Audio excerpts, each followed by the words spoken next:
खेती बाड़ी में ऐसा होना कि ज़्यादा बारिश हुई तो फिर भी खराब होना हमारे यहाँ, और कम हुई फिर भी सूख जाना। पहले पड़ती थी बर्फ़ ना, बड़ी भारी बर्फ़ गिरती थी, उससे होता था अच्छा। अब नहीं बर्फ़ गिरती, अब बारिश होती है। जब बर्फ़ गिरे हम हमारे को ना, तो तब हमारे फसलें भी होती है अच्छी। जब बारिश होनी चाहिए उस टाइम नहीं हो रही है। वो जैसे बरसात में बरसात नहीं हो रही है, जब बर्फ़ गिरनी चाहिए उस टाइम वो नहीं गिरी है, वो आगे पीछे हो रहा है। इससे चेंजिंग आ गई है बहुत ज़्यादा।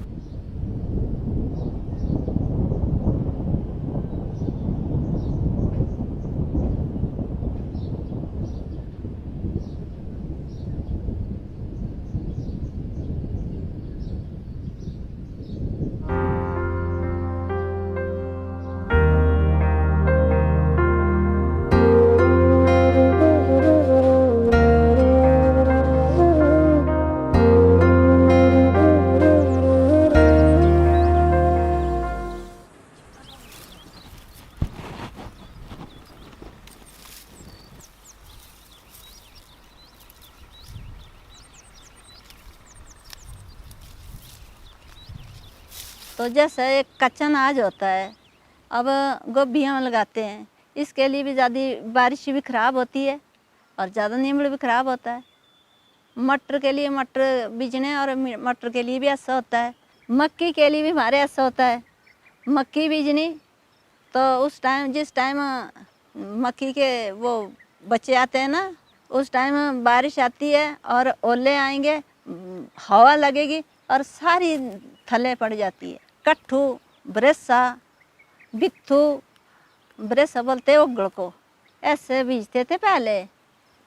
उस टाइम थे हम भी थोड़े बच्चे ना पहले। अब राजमा नहीं बीजते, राजमा तो बीजते हैं आजकल ना।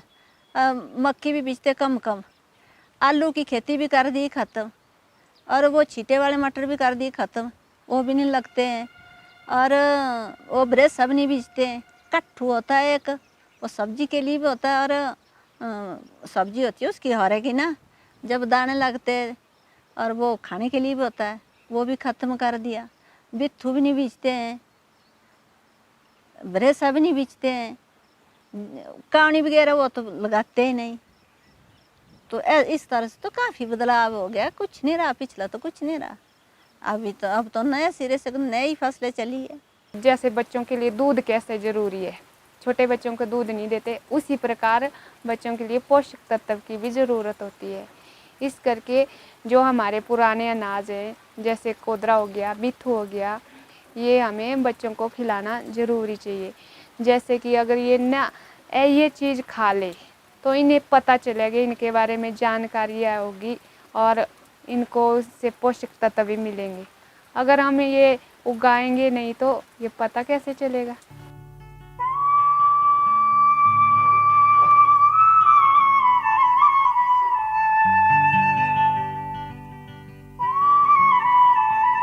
हाँ जी, जो अपना अनाज होता है, लोकल अनाज, इससे अपने स्वास्थ्य के लिए ठीक रहता है, ताकि कोई बीमारी ना बढ़े। पहले तो बीजते थे जैसे मक्की, जौ वगैरह, कोदरा, ये तो पहले पहले बीजते थे ना, शायद हमने पहले बीजा नहीं, और अभी हम शुरू कर रहे हैं इसको बीजना। कोदरा वगैरह, कावनी, कोदरा, ये बीजे हमने अभी अभी 2 सालों में, जैसे प्राकृति 2 सालों से हो रही है हमारे यहाँ, तब जाके ये अनाज अभी शुरू हो रहा है। थोड़ा थोड़ा बीजते हम यूज के लिए, अपने यूज के लिए। बाहर तो हम बेचते नहीं ना, अपने यूज के लिए। तो फिर ज़्यादा ही होगा हमारे पास तो हम बाहर भी सप्लाई कर सकते, ताकि सबका शरीर ठीक स्वस्थ रहे। इसलिए अपना अनाज ज़रूरी समझते हैं हम बीजना, कि भाई पहले जैसे पहले के बुजुर्ग खाते थे अनाज अपना, वो तो बिल्कुल स्ट्रांग होते थे। ऐसा सुना हुआ है उनसे कि उस टाइम अनाज बाहर से लाना पड़ता है, चावल वगैरह जैसे, और घर में गेहूँ होते थे वो कम पड़ जाए तो कोदरा और बिथू की रोटी खा लेते थे। जितनी ज़्यादा गर्मी होगी उतना ज़्यादा बड़ा ये बनेगा उसका, जो कोदरे का ये होता है ना पेड़, उतना ज़्यादा मतलब उसको ऐसे सर्दी ठीक नहीं है। जहाँ सर्दी की जगह बीजा होगा ना कोदरा, वो कम कलर देगा बाद में। जो अप्रैल में बीजा मैंने पीछे में बना, तो आजकल वो इतना इतना हो गया बड़ा जैसे। हाँ, फिर लास्ट जब सितंबर लगेगा तब उसकी कटाई कर देंगे। फिर अगर बारिश होगी तब तो नमी से वो ज़्यादा पेड़ बढ़ोतरी होगी, उसको ना जल्दी जल्दी होगा तैयार।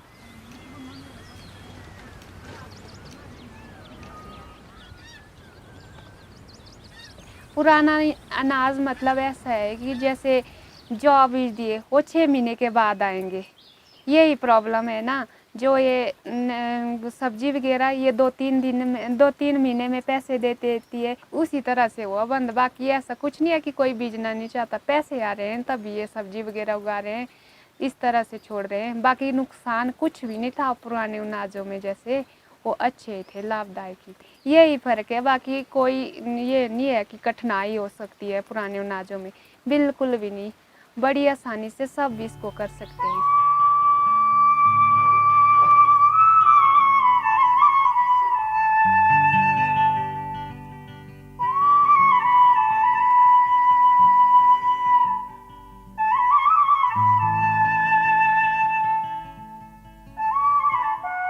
पर बीमार नहीं होते थे उस टाइम।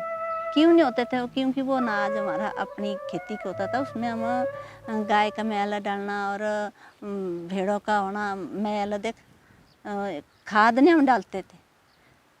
जो खाद में होती है दवाइयाँ डाली हुई ना, वो हमारे शरीर को ख़राब करती है, आदमी के शरीर को वो ख़राब करती है। प्रोटेक्शन तो होनी ज़मीन में, आलू होने ज़्यादा उस खाद से, क्योंकि वो मिट्टी को जला देती है। और अनाज होना, कणक होनी, जौ होने अच्छे होने, और आलू होने, मटर, राजमा, सब कुछ होना अच्छा। पर ऐसा है कि भारी तो होने वो, पर आदमी के शरीर के लिए अच्छे नहीं थे। जब अपने खेत का, अपनी भेड़ बकरी डंगरे का मैल खेत में डाले तो इससे हमारा बहुत कुछ अच्छा होता है, बीमारी ख़त्म हो जाती है आदमी। कुछ सालों से हम बाज़ार से कीटनाशक वगैरह लेते थे, जैसे मटर में कुछ ये हो गया तो कीटनाशक बाज़ार से ले लिया। अब ग्रुप में हम जुड़े हुए हैं तो इन्होंने हमें खुद बनाना सिखाया, जैसे स्प्रे वगैरह करने के लिए तो खुद बनाते हैं हम। जैसे बीजामृत बनाने के लिए हमने थोड़ा जैसा गौंतर ले लेना, थोड़ा जो सा गोबर और उसमें चूना रख देना, थोड़ा जैसी मिट्टी डाल लेनी, फिर घोलना उसको, कुछ घंटे रख देना, फिर हमारा बीजामृत बन गया। 2 सालों से हम खुद बना रहे हैं। जैसे फिर लस्सी, खट्टी लस्सी की स्प्रे करते, अगर कीट लग जाए तो उसे हम तांबा लस्सी, अगर किसी के पास तांबे की तार हो तो 15-16 दिन पुरानी लस्सी हो जैसे, उसमें रख देना। जब वो खट्टी जैसी हो जाएगी तो 15 लीटर में पानी में 1 लीटर लस्सी डाल देनी, तो स्प्रे कर देना, उससे भी फ़ायदा होता है, कीटनाशक बन गया वो। जिस तरह से हमने ये गोबर वाला कीटनाशक वगैरह जो किया, ये जो हमारा हुआ, इससे कुछ भी नुकसान नहीं हुआ हमारी फसल पर ना खेत पर। जैसे हम बाज़ार से लाते थे कीटनाशक, अगर हमने कीटनाशक कर दी, अगर उसमें पानी वगैरह ना हो तो नीचे से लगता था कि जैसे मिट्टी जली हुई हो, क्योंकि उसमें दवा ज़्यादा होती थी ना, तो मिट्टी नीचे से सूखी सूखी पड़ जाती थी। गोबर से ऐसा कुछ भी नहीं है, उससे बहुत नमी रहती है। ओ रोटी खानी ओ रोटी खानी ओ तेरी सौ तारा दिया टाका असा रोटी खानी ओ। हमने और औरतों को भी अपने साथ जोड़ा है, फिर हम उनको बीज देंगे, फिर वो भी ग्रुप में रहने के लिए अच्छा बोल रहे हैं कि हम भी रहेंगे।